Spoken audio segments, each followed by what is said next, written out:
Hey guys, and welcome back to Regrexit. Brexit England, Northern Ireland, and Eastern Europe.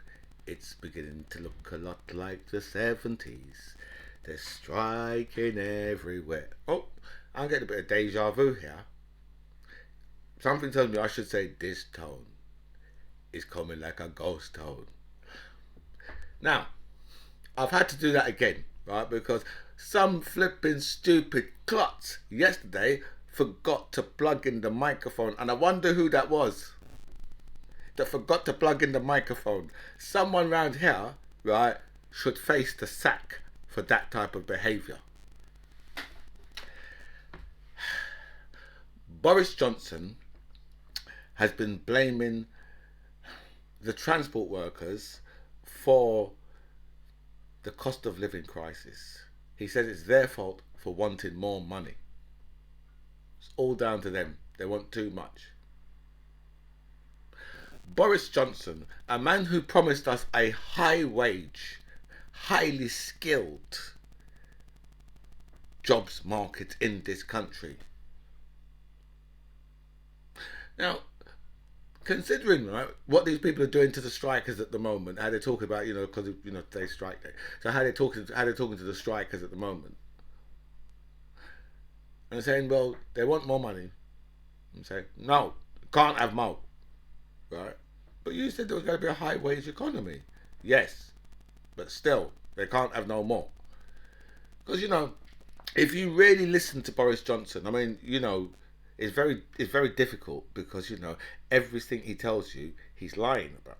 So when you listen to Boris Johnson and he says that he wants a highly skilled workforce, he's not talking about you, right? And stay with me here. Just think about what I'm going to say, because you voted to do minimum wage jobs.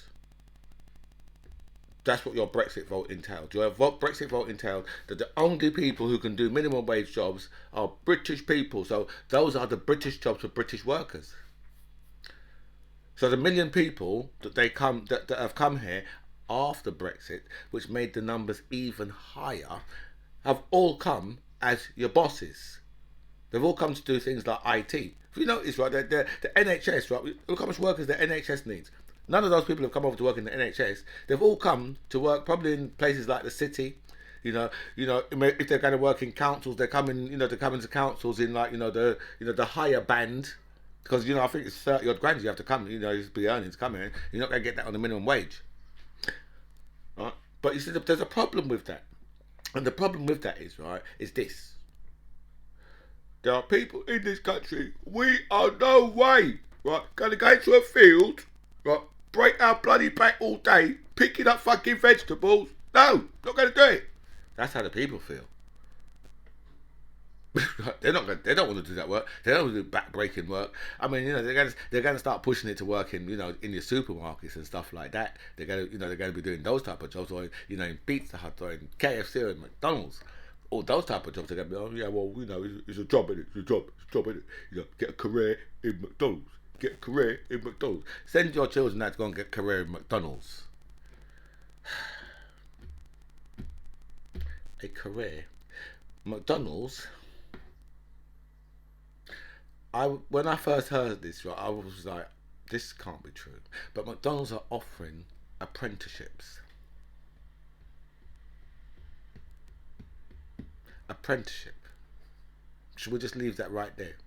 Right. So send your child to go and do apprenticeship in McDonald's, right? After having free schooling, right, in what was once one of the greatest nations in the world. Free schooling, so your kids can come up to go and work in McDonald's.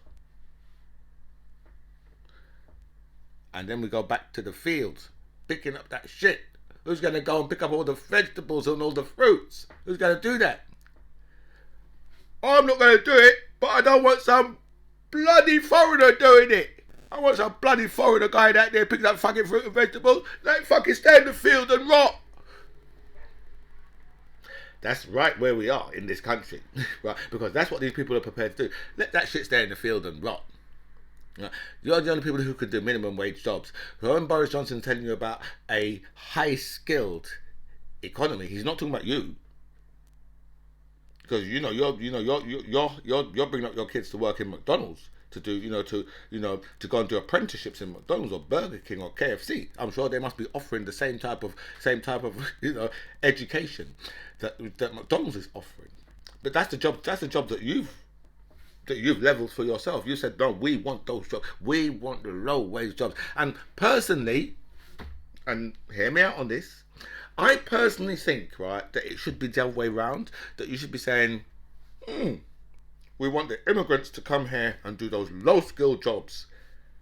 Our peoples, right, need to be doing these high wage jobs, in IT and and all jobs like that, right? Rather than, and hear me out again on this, working, right, in minimum wage jobs. You should be saying, actually,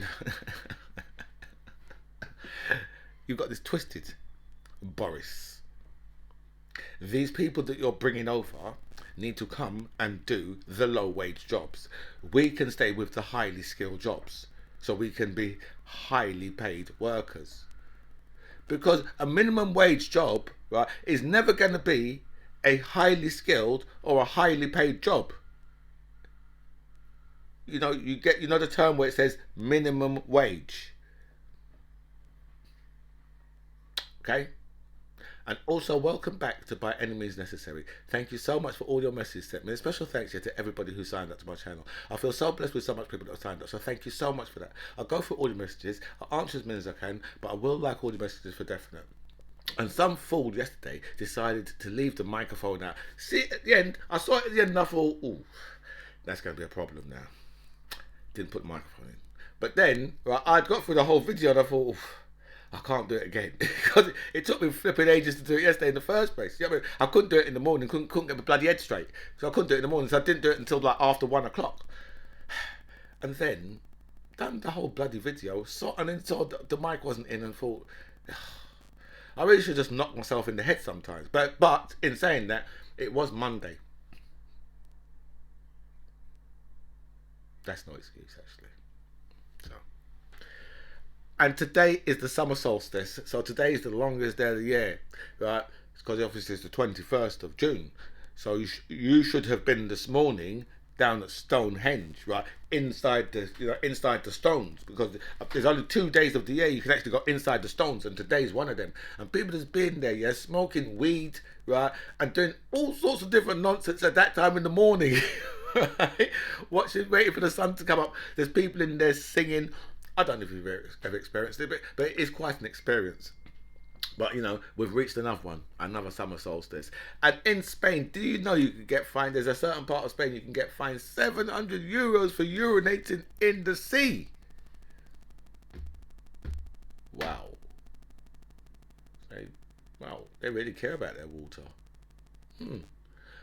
Over here, yeah, they'll probably say to you, you know what, we'll give you £700 if you help us, right, by taking some of this water out and doing something with it, because it's all full of urine and number twos. In fact, the water companies will probably just say to you, you know what, if you just go straight down there and just wash in the sea or the river and just wash there, right, and just do your ablutions there, just do your number ones and your number twos in there, right, we'll just pay you rather than you pay us for your water bill, because you're saving us time, right, just by putting your damn feces straight in the water as it is. See how different countries just care about their shit, and we're just like, it's probably, right, there's probably a fine over here, right, for urinating in our water as well. There's probably a fine for that, to be honest, right? But, you'd have to say to the police officer, are you serious, mate? Just look over there, right? They're pumping raw sewage into it, right? And you're telling me I can't do my number twos here. It's just a difference in how people are treated, right, in different countries. Labour shadow ministers have been told to stay away from picket lines by Keir Starmer. Keir Starmer has said to them, don't go near any picket lines. You know, we're the Labour Party. You know, we was formed by unions and we was formed by the people, but keep away from the people because they stink and they smell, and you don't want to go near them because you get fleas. I only thought it was Tory ministers that thought like that. It seems like Keir Starmer thinks the same way. Right now, you see, there's no representation for the working classes and the poor in this country. None. None. The Tories are using this as a weapon. They're using the whole strike as a weapon. The Labour Party, right? Keir Starmer can't come out in support of the unions. He's too afraid to, right? Because that right wing base, that right wing base is like, we don't like unions. Ooh, we don't like that shit. That's all Marxism. So all that union stuff is Marxism, is communism. Don't like none of that shit. That's how these. That's how. And Keir Starmer, right, is fighting against this now because remember what Keir Starmer's doing. Yeah, he's got to balance. The man's got he has got so much splinters up his backside, right? Because the fence is just the fence is breaking up that he's sitting on. Because he's just sitting on that fence, and you can't sit on the fence for this amount of time. The whole country knew where you stood with Jeremy Corbyn, and you know that Jeremy Corbyn will be down on one of the front lines, on one of these picket lines, standing with the people who the Labour Party are supposed to be standing with. The Labour Party are supposed to be standing with the workers, and now you've got Keir Starmer telling the Labour MPs, do not go on picket lines. They're saying, well, it's not a good look for you. And I say, well, why? Because working class people are standing up for themselves. Because that's what's happening. You've got working class people who are standing up for themselves, and now, and they're basically being told, well, there's no one there. No one there to stand up for you because I suppose it must be right. I suppose the Conservatives must be the party of the working classes now. But no, the Conservatives are blaming the Labour Party for this. Immediately, they're, oh no, it's all your fault. It's all your fault that they want to go out on strike. That's I think for Boris Johnson, for once Keir Starmer's right for once. For Boris Johnson wants to see this chaos, and for actually, why he wants to see this chaos, because he believes that this is going to take people's mind off the cost of living crisis, saying, well, look at them greedy bastards. How dare they? Right, how dare they interrupt your life because these little filthy bastards wants more money? Right, look at them striking. They've got so much power over you. That's how the Tories are just dropping it. The Tories are very smart with it, but they've been doing this from day one. Because remember they broke up all the unions. Thatcher went in, but you see the whole problem with that, right, is this. Right, is at that time this country decided, right, that it was no longer going to sell coal, right? So no matter what happened, the coal mines was going to close, right? Now the miners were fighting a completely fruitless fight. What? No point in fighting for a job, right? That's not going to be there. They was going to close the mines down. You're fighting, say to them, no, you keep them open. They're going to close them down. Britain no longer wanted to produce coal. That's as simple as it was, right? But they used that very, very smartly. They used that to say, well, you know something, yeah? We'll smash up all the rest of the unions, right? Even though, right, the miners was going to be gone anyway. Right now, if you're smart enough, right, you would realise that the miners, it was a fruitless fight. Right, it's not like the rail staff. It's completely different. Right, Britain, right, is not going to stop using railways. Right, that's not going to happen. Never going to stop using railways. Right, so if they're not going to stop using railways, right, then you can't threaten them. Right, in the way how you can threaten how you can threaten the miners, because the miners was never ever going to be keeping their jobs. They had no choice at all. There was never going to be keeping their jobs, right? Their jobs was going to be gone. So there's a major difference, right? If the miners was just there fighting for more money, and Britain really was relying on these mines, and the mines had to stay open, then the miners would have had some clout. But the miners had absolutely no clout in the first place, and for some reason, obviously because these are working class people, so they are pretty thick, right? So the Tories at that time just used that, and Mrs. Thatcher managed to, even now they say, oh well, look how Thatcher broke up the miners, and say, well, she didn't break up the miners; it was going anyway. Britain was no longer going to produce coal, right? But the miners and people like that, they're too stupid to know this. What they should have been focusing on, right, was the fact that you're going to close all the mines down. What are you going to bring for us down here now? That's the angle they should have been going from. And Thatcher did. She, obviously that's when we got into the EU, and she managed to get a lot of the car makers, Japanese and other countries, right, car makers to come here, and that's when we started getting, that's when you started getting cars like the Datsun being made in Britain, right? And that's why our car, it did help kill off our car trade, because if you bought yourself a Datsun, right, the thing came with like a radio, right, electric front windows, right, and a few more mod cons. Whereas any British car you bought at that time, yeah, everything else was an extra, right? Everything, right? It was extra. They wanted extra money for this. Even still now they do, right? You got, you buy. There's certain cars out there you buy, right? And they'll come with like a lot. They'll come with most things on the car, like central locking, electric windows, power steering, and obviously all cars come with power steering nowadays, but back in the day they didn't, right? Sunroofs and all this type of thing, right? But but when you buy your standard British car, yeah, all those things, right, you have to be going around the car and saying, well, I'll have the extra stereo, please, and yes, I'll have the sat nav system as well. And in so much other cars, those things just come, especially like in foreign cars, those things just come as standard. But once Thatcher got the car makers to come over here, obviously, but that's the angle that the miners should have been going from. They shouldn't be going from the angle that you're keep these mines open, because that wasn't doing them any good. They should have been protesting, saying, well, listen, if you're closing the mines down, you need to get more jobs down here, because there's thousands of us down here.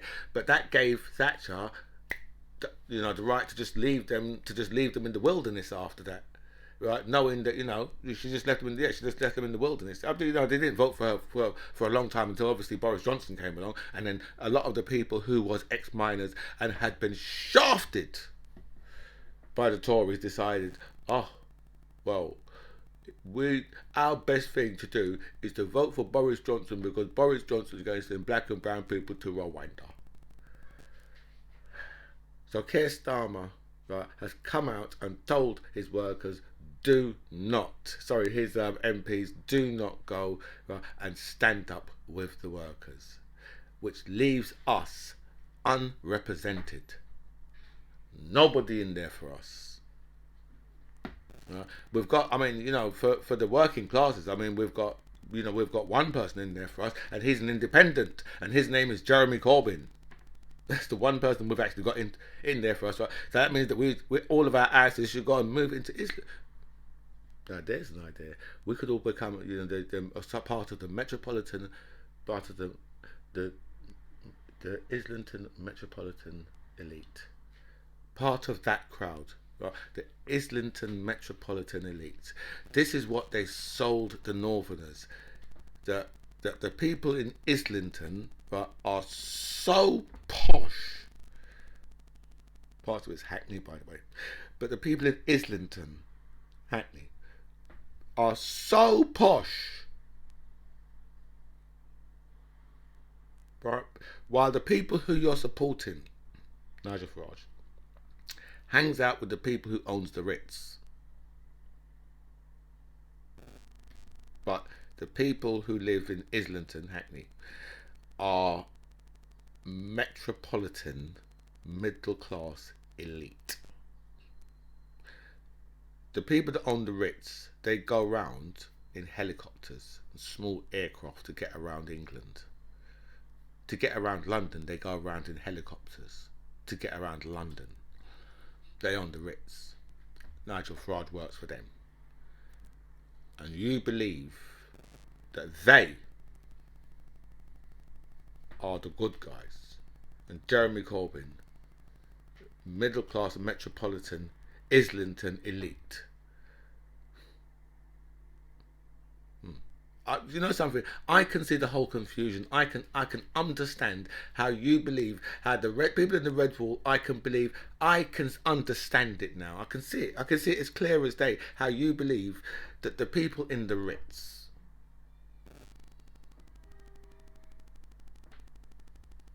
who wouldn't even allow you to sniff their bed sheets.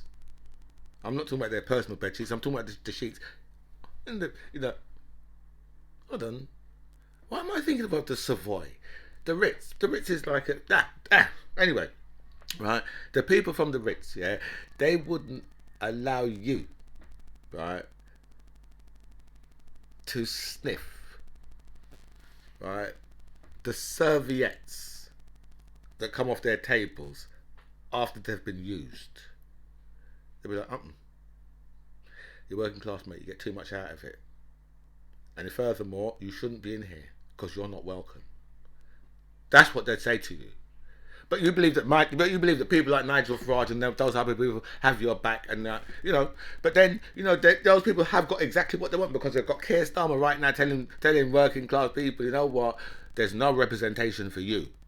No one represents you, right? The only representation you've got is food banks, right, and living on the street. Right, paying £2 for your fucking fuel, right, and waiting 5, 20, 24 or 48 hours for an ambulance, right? So when the ambulance gets to you, you're fucking dead on the floor. That's your representation. Frontline workers had a massive protest on the weekend, on Saturday, and there was thousands of them down there. If you saw it, it was backed out, holy but them, right? Teachers, doctors, nurses, right? Must be firemen, police officers, right? Because all people who work for the government, right? So so you'd have all your domestic government workers and all these people down there. Do you know what I mean? So your cleaners, your dustmen and all these type of, and they're all down there in the RMT, and all of them down there, right? And they're making so much noise on the Saturday afternoon. And all the politicians was like,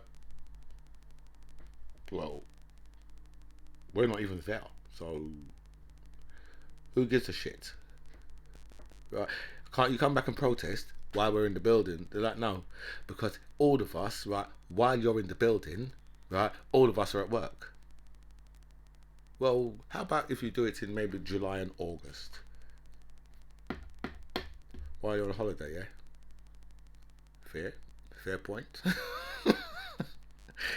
And these people are outright protesting about wages, right? Because remember the RMT, have been offered 2%, deuce, right, percent. That's what they've offered them, right? They say you get 2% now, right, and then a couple of months time or a year time or whatever, you're going to give you another 1% down the line, right? So it's really a 3% top up. They're saying, well, considering inflation is going at 11%, right, and we're saying, something, we want 7%, and the government's like, well, in fact, it's not even really the government. In fact, it's not the government they're negotiating with. They're negotiating with the private companies, because the government, Grant Chaps, has said this has got nothing to do with me. It's all Labour's fault. It's got nothing to do with me, and furthermore, they're private companies. If you notice how they're private companies now, and they're also private companies, right, when they're dishing out the profits. What really gets me about this whole shit, right, is the fact that, we say they're private companies, we still pay for them because they run off subsidies. Right? If you just look into how much money, like, let's say, Mr. The one who thinks, I'm a good guy because I wear jumpers and not a shirt and tie, Dickie Branson. Just look how much money Richard Branson's had for running his Virgin trains on the lines that we own. Just look. Well, actually, they sold the lines off. We should own the lines, but you know, right? But just look how much right he's had in subsidies over the years that he's had that. Probably run into billions, right, in subsidies that he's had. So you say, well, if it's private, why are we still paying for it? Why are we, the taxpayer, still paying for it? You know, the thing is, yeah, the running costs are public. Yeah, the profits are private. And how the hell they get away with that shit? You know, they can only get away with that shit because people are stupid, right? Or, and stay with me here, thick idiot racists. I mean, there can't be, there can't be much reasons as to why people would say, hmm, hmm, hmm. I want to vote for someone, right, who's going to politically hurt me. Right, they're gonna slap me about, right, every day, and every day they're gonna wake up in the morning and think to themselves, how can we hurt these people even more? What can we do to them today, right, that's gonna fuck them up properly for years and years to come? That's how these people have got to be thinking. They've got to be, they have no choice. They've got to be thinking in that way. But I mean, they've managed to get the Labour Party now to come out virtually against the unions. They're saying that they're testing Keir Starmer, saying, "Well, what are you saying about this? What are you saying about it?" And Keir Starmer should really say, "Well, pay them properly." I'm backing I'm backing the unions, and at which point they'll say, "Well, you see, it's worker on worker. That's what's happening here. It's worker on worker fighting, and it's all Keir Starmer's fault because they've got the Labour Party into that position." I don't understand how they could get the Labour Party. They could only get the Labour Party in that position, right? Because the Labour Party has been run by stupid people. Right? This for me, I can't recall another time when Labour wasn't behind the unions. Most of the unions have left Labour as well because of Labour's stupidity. Because Labour's allowed them to say, well, something. People in this country will say, oh well, Labour's, they're funded by the unions, and say, well, what's wrong with that? Hmm? You do know that unions have the interest of thousands of people, right? So if a union gives a political party £100,000, right, that is for all of their members. Okay? When you go over to an individual who gives a Tory MP or the Tory party £100,000, whose interest do you think that individual, and notice the word there, that individual, whose interest do you think that individual has to give the Tory party £100,000? Do you think they have the interest to say, well, hopefully we might get another pandemic and I might get a PPE contract, right, for £125 million? I've given them I mean, that, right, to me seems like great business. If you could say, you know what, give them 100 grand and we can get some type of contract out of them, maybe from the NHS, maybe from one of the councils. Maybe we might get to be able to deliver, some type of foodstuffs into the Houses of Parliament.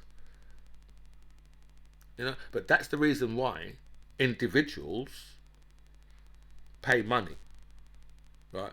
But somehow these people, the people in this country, the English people, somehow believe that an individual paying a political party money, right, is much better, right, than a union paying a political party money. And say, well, if that's the mentality of these people, no wonder, right, the country is in the state that it's in. There's no wonder that ambulances are stacked up outside of hospitals for 12 hours waiting to get people into casualty. It's no wonder, right, that your food costs, right, are going up another 15% this summer. Because you people are some stupid racists.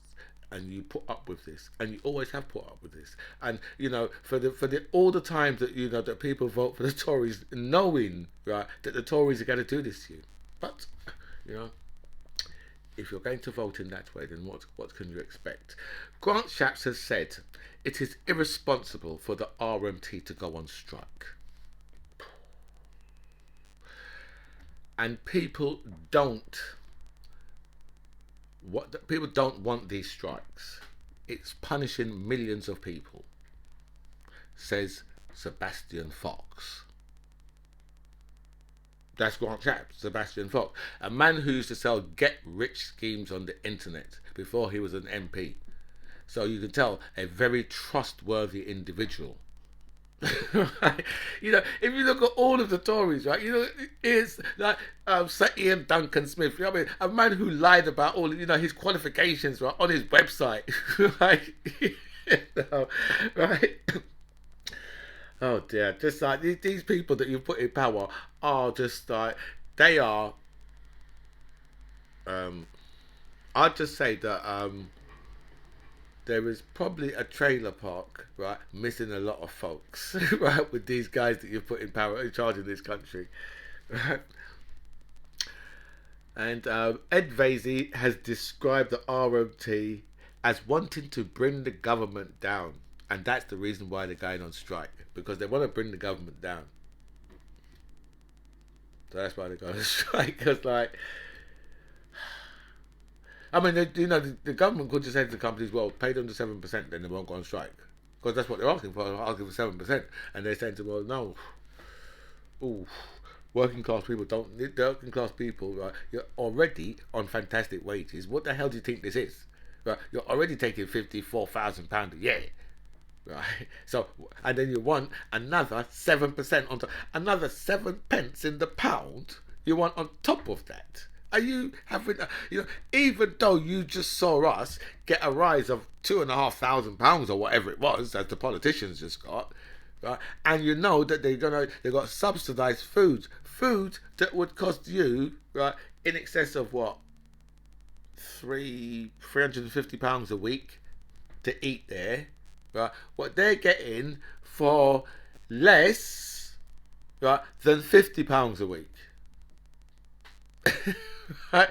But these people have got the gall, the cheek, and the liberty to turn around to you and say to you, don't you ask for any more. Oh no, because this is not a high wage and high skilled economy, so don't ask for no more, because you will crash the economy, you'll send the inflation sky high, you'll bankrupt the country if you ask for more money.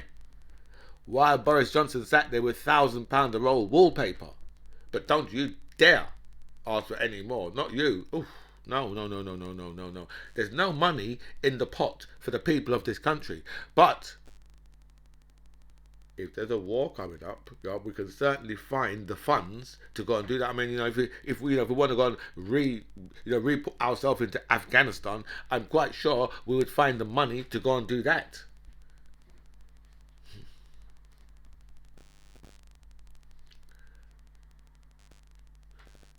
Boris Johnson wants to swap constituencies with Gavin Williamson. Because Boris Johnson knows that there's a good chance that he will lose his seat in Uxbridge. And if he was the sitting Prime Minister and he lost his seat, that wouldn't be very good. It's not a good look, right? But so he wants to swap with Gavin Williamson. And now we're thinking to ourselves, hold on a minute.